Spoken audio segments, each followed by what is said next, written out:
wabarakatuh. Selamat pagi. Hari ini kita membahas tentang larutan penyangga. Nah, larutan penyangga merupakan salah satu dari submateri asam basa, di mana pengertian larutan penyangga adalah larutan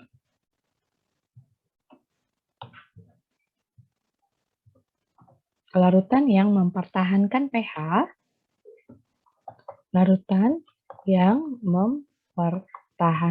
pH, jika ditambah sedikit asam, sedikit basa, atau sedikit garam. Asam, basa, garam, dan air. Nah, jadi hanya sedikit. Ketika banyak, pasti pH larutannya berubah. Nah, buffer ini kalau asam basa, nah asam basa, kalau bab asam basa itu kan lebih ke kasus yang kuat dan lemah tapi murni. Kalau hidrolisis itu adalah ketika asam tambah basa, keduanya habis. Nah, kalau penyangga, ketika kalian mengingat penyangga itu kan basa. Inggrisnya kan buffering. Pernah buffering suatu video, pasti pernah kan kalau kita lagi YouTube-an misalnya. Ketika kita lagi YouTube kan kadang bisa buffering atau bertahan kayak nggak maju-maju. Nah, penyangga juga seperti itu. Jadi penyangga ini adalah larutan yang menyangga, mempertahankan, bertahan, agar pH-nya nggak melompat naik. Nah, kapan sih kasus asam basa penyangga ini? Nah, yang pertama, campuran, jadi dua-duanya bisa campuran asam lemah atau basa lemah dengan ion konjugasinya. Jika kalian merasa konjugasi apa ya, kalian bisa namanya ion senama atau namanya mirip. Jadi garam konjugasi atau ion konjugasinya. Jadi maksud konjugasi itu dia namanya sama. Kayak misalnya NH4OH sama NH4Cl. Nah, itu kan ada sama-sama nama ionnya. Atau kalau konjugasi itu artinya selisih. Konjugasi itu ionnya sama. Jadi ion konjugasi itu ionnya sama atau mirip atau sejenis dan selisih 1H. Jadi dia cuma dibedain antara satu hidrogen aja, itu konjugasi.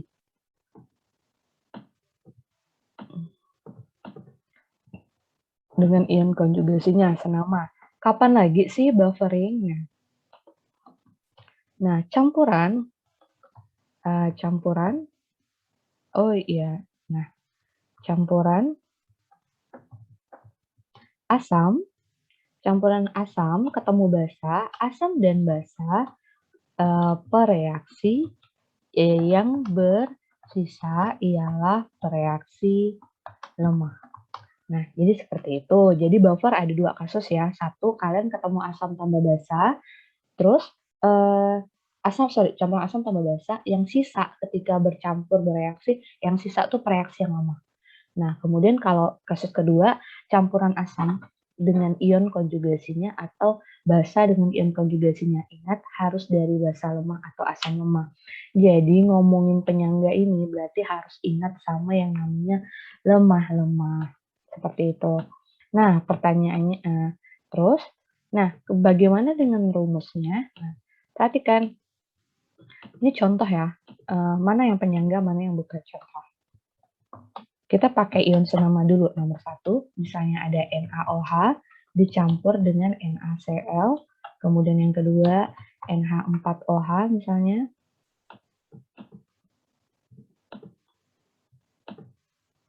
Nah, NH4Cl, NH4OH ketemu sama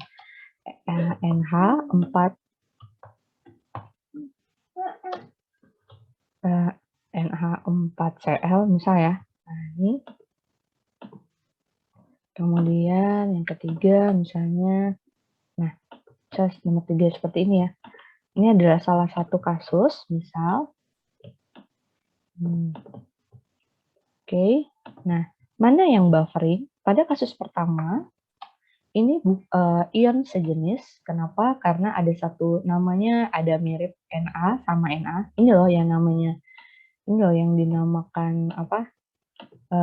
Ion senama tuh seperti ini. Nah, ini dia sama-sama punya Na. Nah, ini ion senama, ini campuran ion senama. Campuran ion senama, tapi tidak bisa dikatakan buffer. Kenapa? Dia berasal dari basa kuat. Nah, seperti itu. Jadi kalian untuk buffering nih, kalian harus paham dulu siapa buffer, siapa asam kuat, siapa asam lemah. Nah, kalau nggak bisa. Terus, yang kedua, coba perhatikan, yang kedua adalah NH4OH sama NH4Cl. Seperti ini namanya mirip. Siapa? Yaitu miripnya di NH4. Nah, ini dikatakan ion senama. Nah, terus coba perhatiin, di sini dia punya H1, di sebelah kanan nggak ada H. Berarti dia itu selisih 1H. Itu yang dinamakan konjugasi. Kemudian, nah ini campuran ion senama. Nah, itu campuran ion senama. Namun, apakah ini buffer? Nah, berasal dari basa kuat ya. Iya, iya, dan buffer. Dia buffer karena dari dari basa lemah. Seperti itu. Oke. Kemudian kapan contoh nomor 2, asam tambah basa, reaksi yang sisa ialah reaksi lemah, kalian harus buat reaksi. Jadi kesimpulannya, kalau dapat soal rumusnya apa? Nah, rumusnya adalah, sebentar ini saya tergeser. Nah, ini ada rumusnya. Udah. Kemudian misal, nah, rumus dari buffer adalah H plus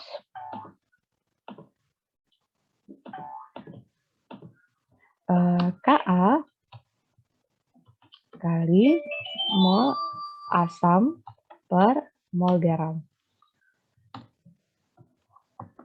Asam per mol garam dikali valensi.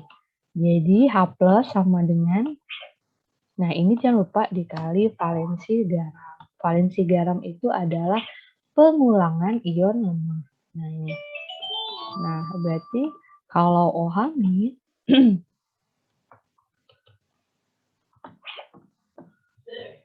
OH sama dengan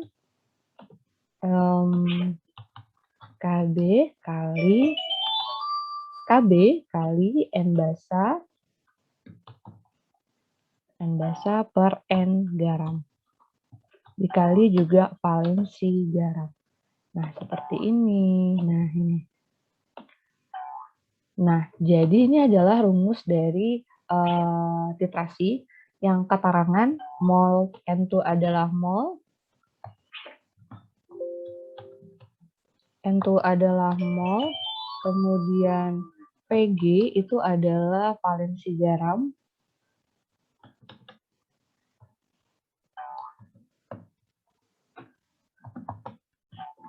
nah valensi garam. Nah contoh ya, contoh valensi garam seperti apa sih Bu? Contoh Ca, CH3COOH,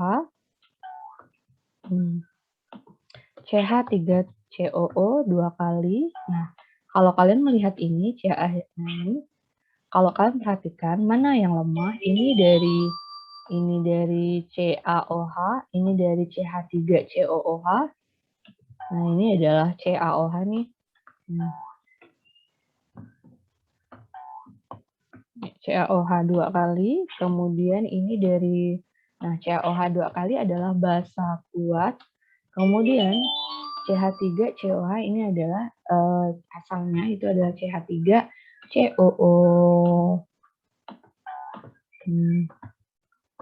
Nah, ini adalah seorang asam lemah. Nah, basa kuat dan asam lemah, nah ini yang lemah adalah kan CH3COH.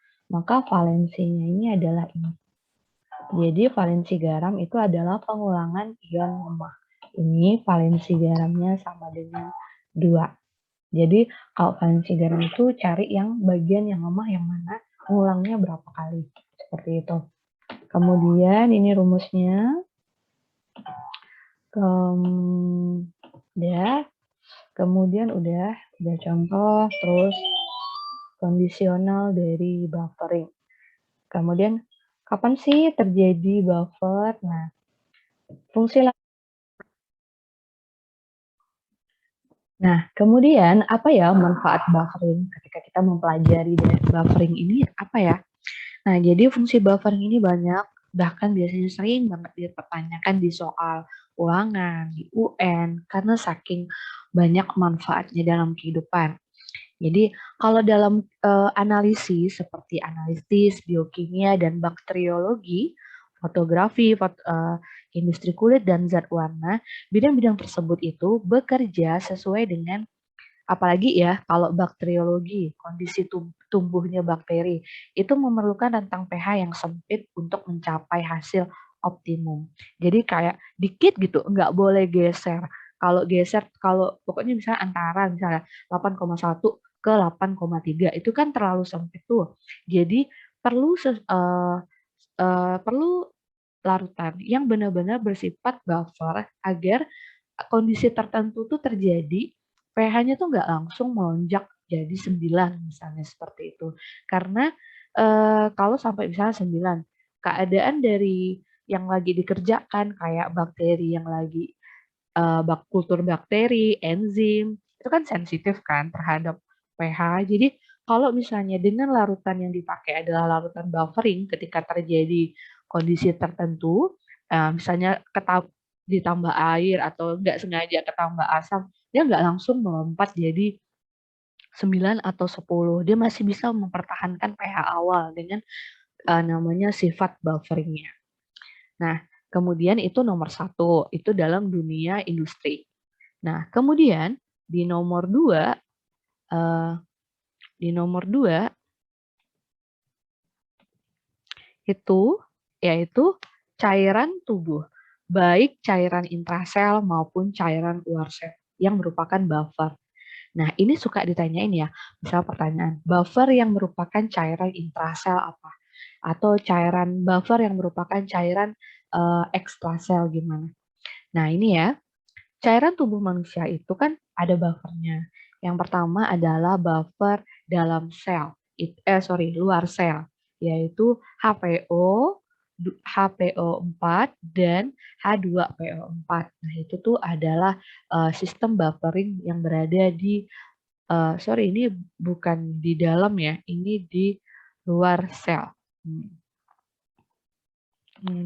Pasangan H2PO4 dan pasangan HPO4. Kalau kalian melihat namanya mirip, tapi coba lihat selisihnya. Satunya 2, satunya 1. Nah, inilah namanya kondisional, namanya buffering. Ada dari ion senama. Bu, kalau misalnya ini H2PO4, ini misalnya langsung PO4 2 min, H-nya hilang 2, enggak. Jadi kalau konjugasi itu selisih 1. Gitu. Ini adalah buffering yang berada di inti sel. Nah, kemudian cairan luar sel, berarti di luar sel itu di luar sel, bisa di dalam darah misalnya. Nah, pasangan asam basa konjugasinya itu adalah si asam karbonat. Nah, HCO3 sama ini. Ini yang berada di luar sel atau contoh di dalam contoh yang berada di luar sel tuh contohnya ini.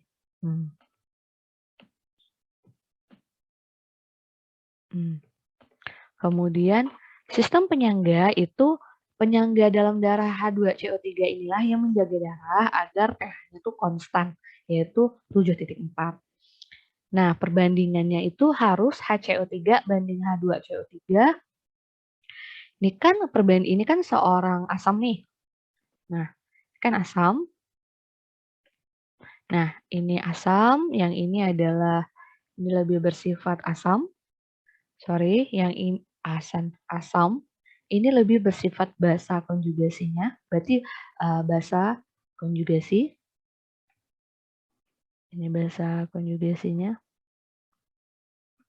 Nah, Kalau melihat seperti ini, ternyata ini untuk sekalian nambah ilmu ya, ternyata asam sama basa konjugasinya ini, kalau, perbandingan dalam darahnya itu 7:4, sorry 20:1, HCO3-nya itu 20, H2-nya 1. Nah, pertanyaan tuh kenapa harus banyak kondisi basa di dalam darah? Nah, jadi dijelaskan seperti ini, hasil metabolisme dalam darah itu lebih banyak menghasilkan asam. Misal kalau kita lagi kecapean, kita menghasilkan um, asam laktat. Terus di perut juga ada asam klorida, HCl, buat menetralkan makanan.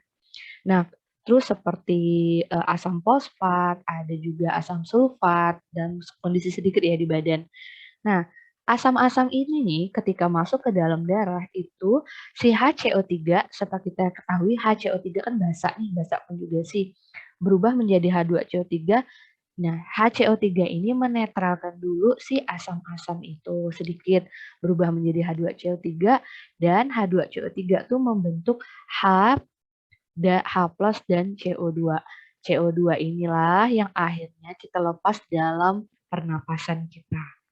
Makanya ketika kondisinya terlalu banyak asam, badan tuh berusaha untuk menetralkannya dengan mengeluarkan buffer dari basanya HCO3 nih. Asam ketemu basa lumayan netral, berubah menjadi H2CO3. Inilah yang akan terurai menjadi H plus, berubah menjadi H2CO3, terus jadi CO2 lagi. Ini yang dilepaskan ke pernapasan kita. Jadi kita bernapasnya lebih cepat misalnya. Nih, gambarnya.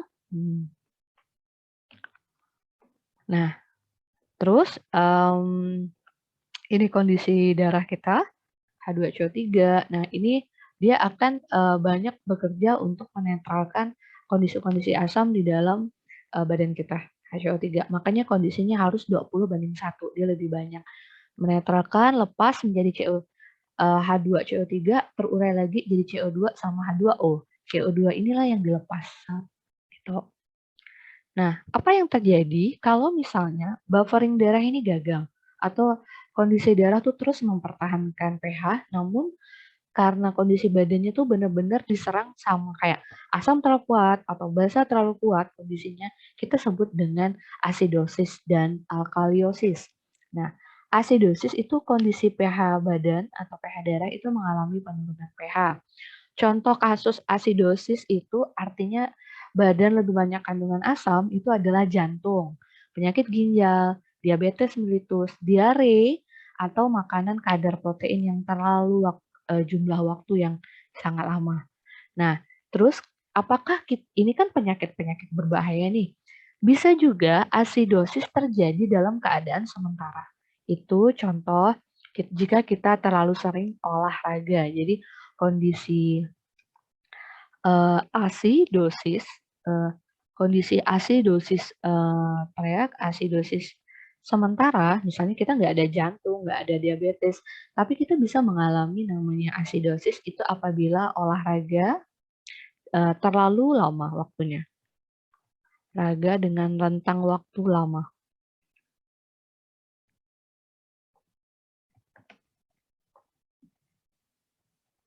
Itu juga kita bisa mengalami asidosis sementara. Jadi kalau misalnya kita ketemu di darah kita terlalu banyak mengandung asam, maka badan berusaha menetralkannya dengan memberikan buffer yang basah, yaitu HCO3. Tapi ingat, pengertian dari buffer itu adalah larutan yang mempertahankan pH jika ditambah sedikit asam, sedikit basa, sedikit air, tapi kata-katanya tuh sedikit. Jadi nggak boleh dalam waktu lama. Kalau lama, maka akan ada penyakit seperti jantung, ginjal, diabetes. Kemudian, alkaliosis itu terbalik dari asidosis. Kalau asidosis kan pH-nya turun. Kalau alkaliosis itu berarti pH-nya tuh justru naik. Nah, ini seperti kasus lagi apa sih namanya muntah-muntah parah. Kemudian hiperventilasi, bernapas terlalu cepat. Nah, kenapa sih bernapasnya tuh terlalu cepat? Nah, ini adalah kondisi misal kita sedang kekurangan terlalu cepat karena kekurangan oksigen karena kekurangan kadar oksigen. Nah, kapan sih bisa terjadi seperti ini? Contoh sedang naik gunung, mendaki gunung. Jadi semakin tinggi gunung atau semakin kalian berada di ketinggian tertentu, kadar oksigen itu kan terlalu sedikit. Jadi sering terjadi namanya alkaliosis. Jadi kayak pH darah tuh terlalu tinggi. Basa terus. Nah, si asam H2CO3-nya nggak mampu buat menetralkan. Jadi bisa muntah-muntah, sesak napas, seperti itu. Makanya kalau misalnya kita sering berada di daerah yang dataran rendah, kemudian kita mau naik gunung misalnya. Nah, misalnya kita dari daerah Kalimantan banyak pantai, cuma kita ke Jawa langsung naik gunung. Itu carilah gunung-gunung yang rendah dulu. Mengapa? Karena kondisi badan kita, paru-paru, itu tuh kondisi-kondisi yang badan lebih terbiasa dengan kadar oksigen yang banyak. Namun ketika paru-paru tidak dilatih, langsung misalnya naik gunungnya, langsung gunung Everest misalnya. Nah, itu tuh sama aja bunuh diri sebenarnya. Kenapa? Eee, Paru-paru itu belum terbiasa untuk kadar oksigen yang terlalu sedikit. Jadi kalau misalnya kadar oksigennya terlalu sedikit dan dia shock, pertama mungkin muntah-muntah, kemudian bernapas terlalu cepat karena kita kekurangan oksigen dan akan terjadi yang namanya kasus alkaliosis. Jadi seperti itu, ya. Nah, kemudian materinya selesai, kemudian kita buat dulu latihan soalnya. Nah, ini contoh dari soal, apa sih namanya, buffering. Ada soal ya, berapa pH campuran CH3COOH 0,2 dan dicampur dengan CH3COONA. Nah, ini saya lupa ini ya, apa, kayak angkanya itu di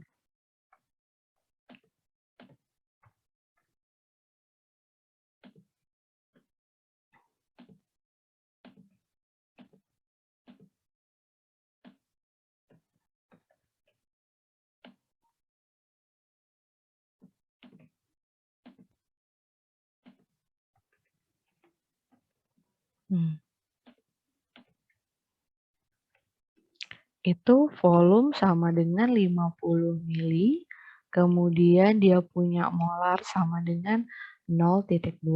Kemudian si CH3CONA volumenya sama dengan 50 mili juga. Kemudian dia punya molar itu sama dengan 0,1. Dan Ka-nya itu sama dengan 10-5. Nah, seperti ini baru ditanya pH. Nah, perhatikan CH3 sama OH sama CH3COONA itu kondisi ion senama. Nah, coba perhatiin. Ini saya biruan ya. Ini juga. Nah, sama-sama ion senama. Apakah CH3COH ini ion asam apa? Nah, jadi ini.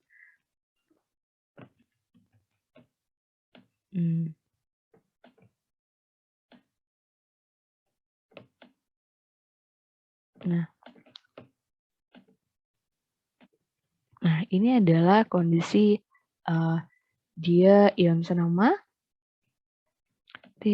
Ion senama atau ada konjugasi dari asam. Nah, seperti kita tahu, CH3COH merupakan asam lemah. Nah, berarti rumusnya adalah H+. Oh iya, kalau kalian dapat soal ion senama, itu tidak perlu buat reaksi. Kenapa?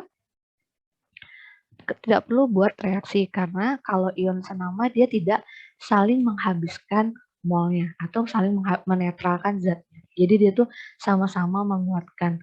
Langsung aja masuk rumusnya. H+ sama dengan Ka kali mol asam per mol garam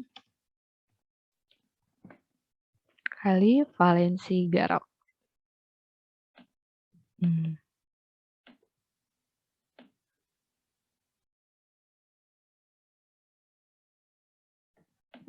Dah, masukkan ya sama dengan masukkan Ka-nya sama dengan 10 minus 5.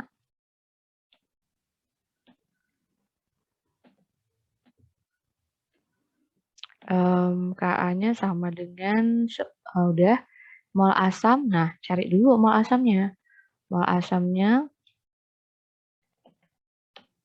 mana yang asam?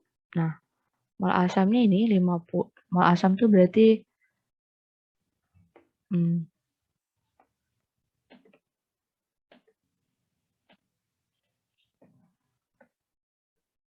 ini mol garamnya.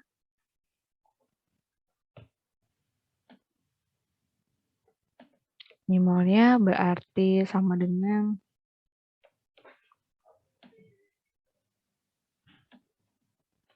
M kali V, berarti 50 dikali 0,2. Nah, karena kita berangkatnya dari mili, berarti ini adalah 10, satuannya adalah 10 mili. Kemudian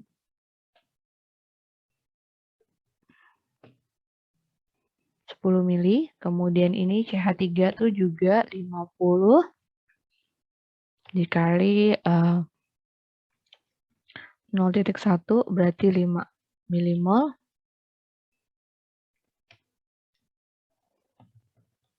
Nah, ini juga 10 milimol, masukkan. Asam adalah CH3COH, berarti ini 10 per 5.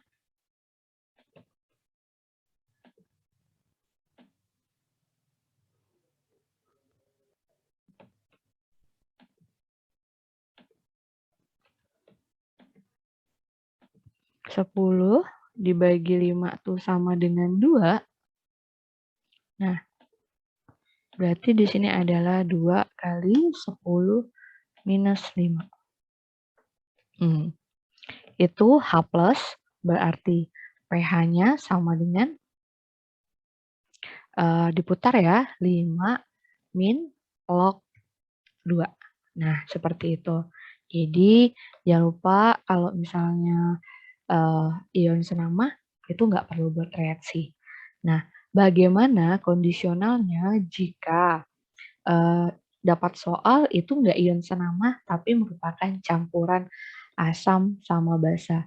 Nah, ketika kalian dapat campuran asam tambah basa, kalian perlu yang namanya membuat reaksi atau tahapan reaksi. Ini saya buat di sini.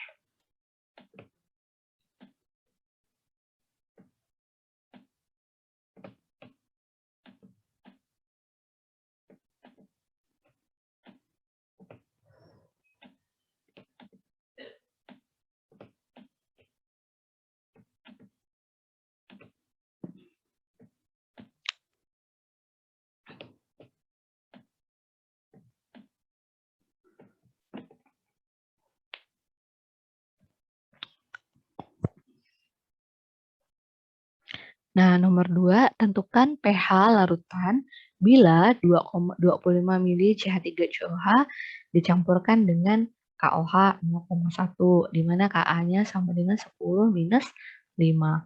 Nah, ini kita buat dulu diketahuinya. Nah, CH3COOH dengan KOH, ini perbedaan, ini adalah CH3COH. Ini seorang asam lemah. Nah, asam lemah dia punya volume sama dengan 25 mili, kemudian dia punya molar sama dengan 0,2 molar. Kemudian dia bercampur dengan si KOH. KOH dia punya volumenya sama dengan 25 mili. Kemudian dia punya molar sama dengan 0,1. Dia KOH ini seorang basa kuat karena di bagian depannya itu adalah logam reaktif 1A dan atau 2A ya. Jadi ini 1A. Di basa kuat itu adalah basa yang ion depannya itu adalah logam reaktif 1A, 2A. Nah, sekalian aja karena ini asam sama basa, kita akan membuat reaksi. Saya akan langsung membuat molnya. M kali V berarti 20 dikali 0,2 berarti 10 milimol. Yang ini molnya sama dengan M kali V juga, 25 dikali 0,1 sama dengan 2,5. Nah, jadi kalau karena ini asam sama basa, kita perlu buat reaksi. Jadi ada CH3COH,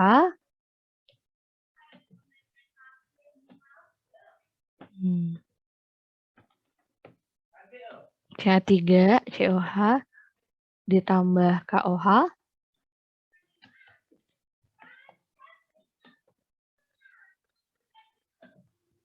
Nah, ini. Nah, kalau kalian ngelihat ini tuh ionnya, ini adalah H+. Ini adalah K. Nah, berarti H itu muatannya positif. Ini H itu muatannya positif 1.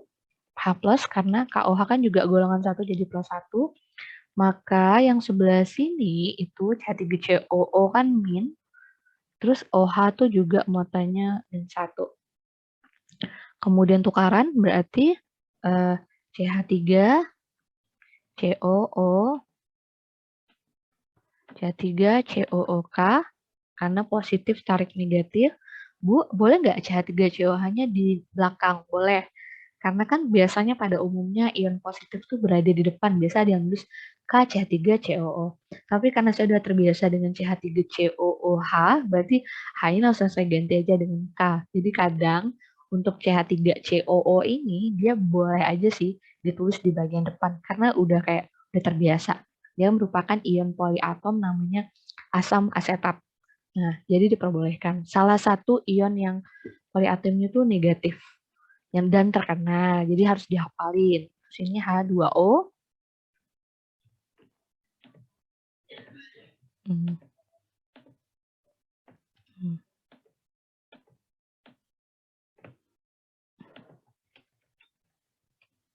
Mula-mula terurai S. Oh, sorry, ini M. Masukkan.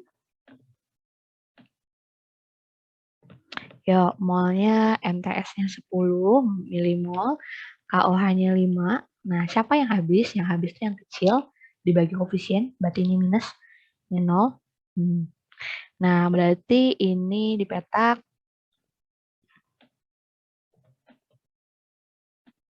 Nah, ini tuh minus 5. Kemudian ini boleh dipindahin, karena fase terurai itu boleh berpindah.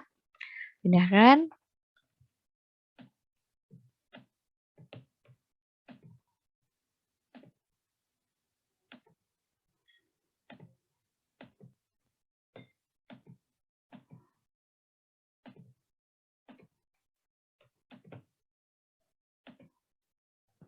5, kemudian ini ada 5.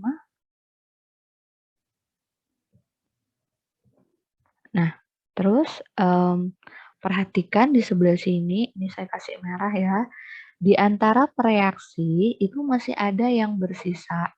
Nah, 5 ini yang bersisa adalah yang bersisa ialah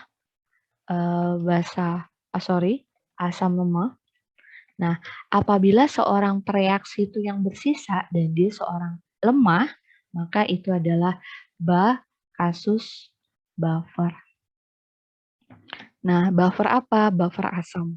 Jadi kalau asam basa biasa yang menang tuh harus yang kuat. Kalau yang menang yang lemah tuh namanya buffer. Kalau dua-duanya habis itu masuk bab hidrolisis. Silakan cari video masing-masing kalau masih lanjutkan buat memahami pembelajaran bab-bab tersebut, subbab tersebut. Nah, saya masuk pertanyaan ke pH. Bagaimana pH-nya? Yuk, kita cari pH-nya.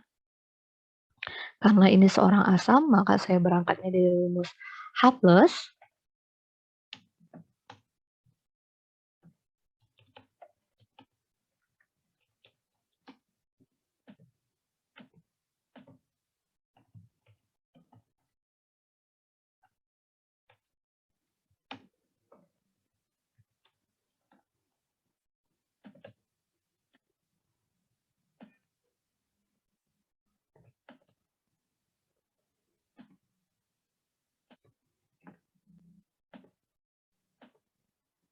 Nah, Ka-nya oke.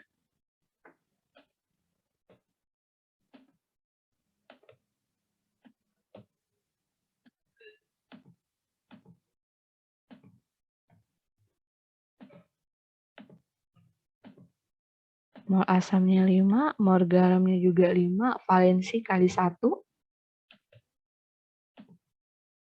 Coret.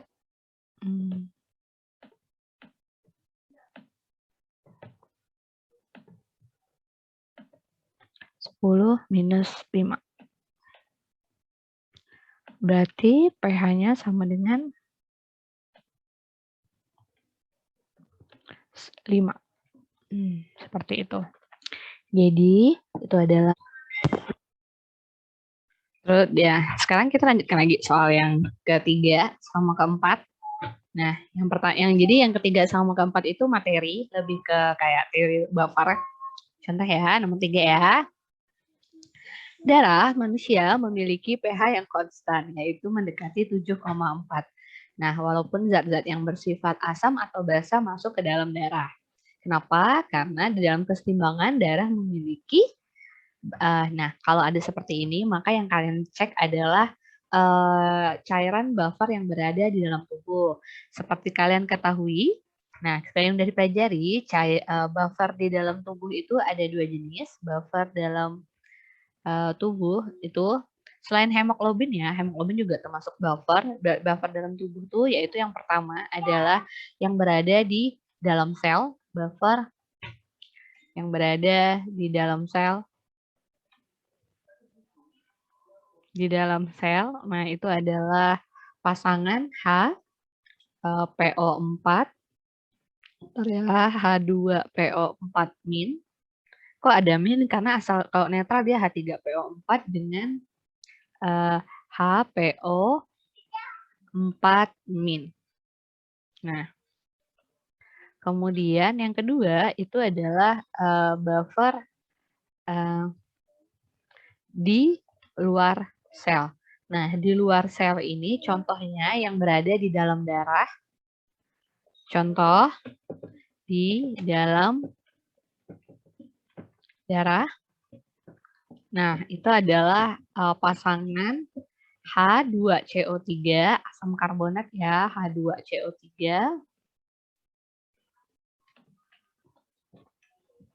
dengan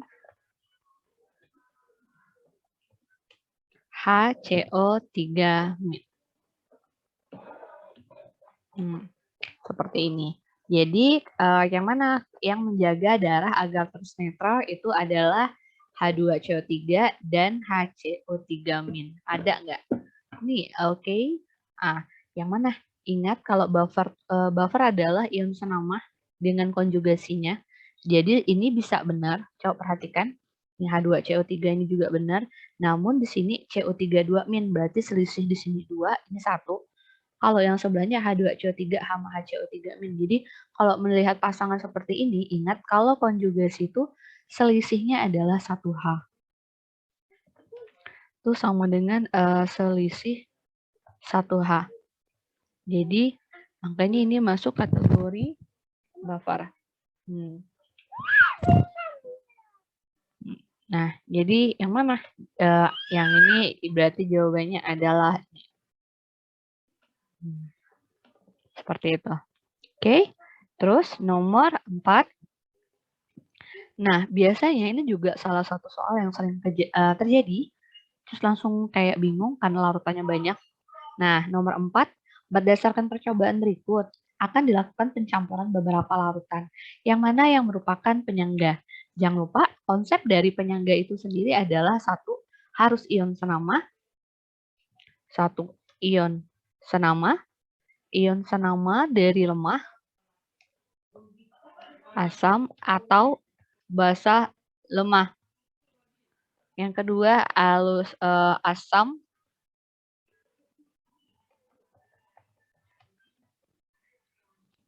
basa, sisa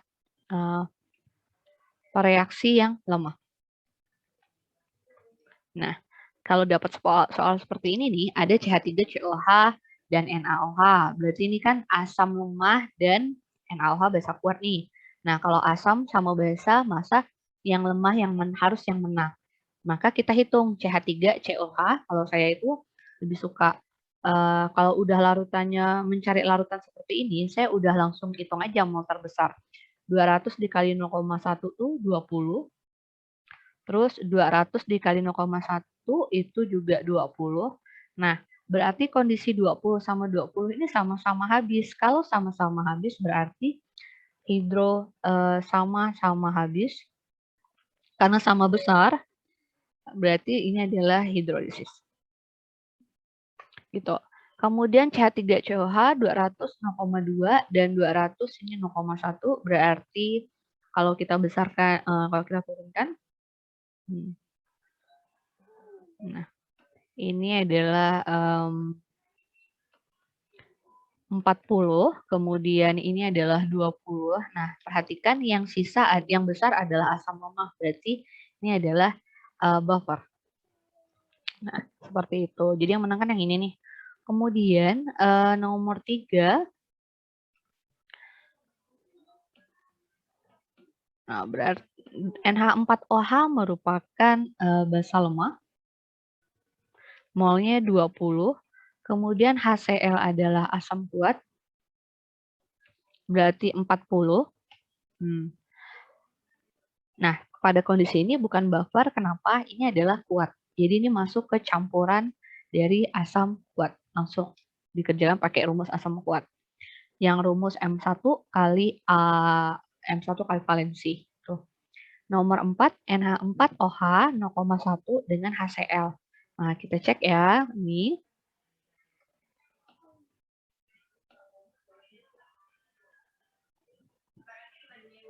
NH4OH 200 kali 0,1 berarti 20. Kemudian HCl 200 kali 0,10. Berarti sisa ini adalah seorang basa lemah yang menang. Ini juga kasus buffer.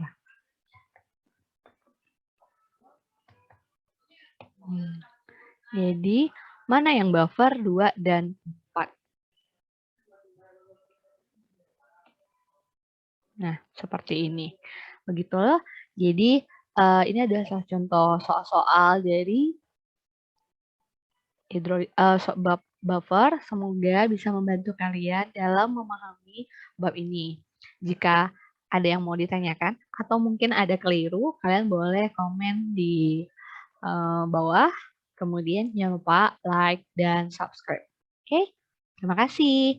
Wassalamualaikum warahmatullahi wabarakatuh.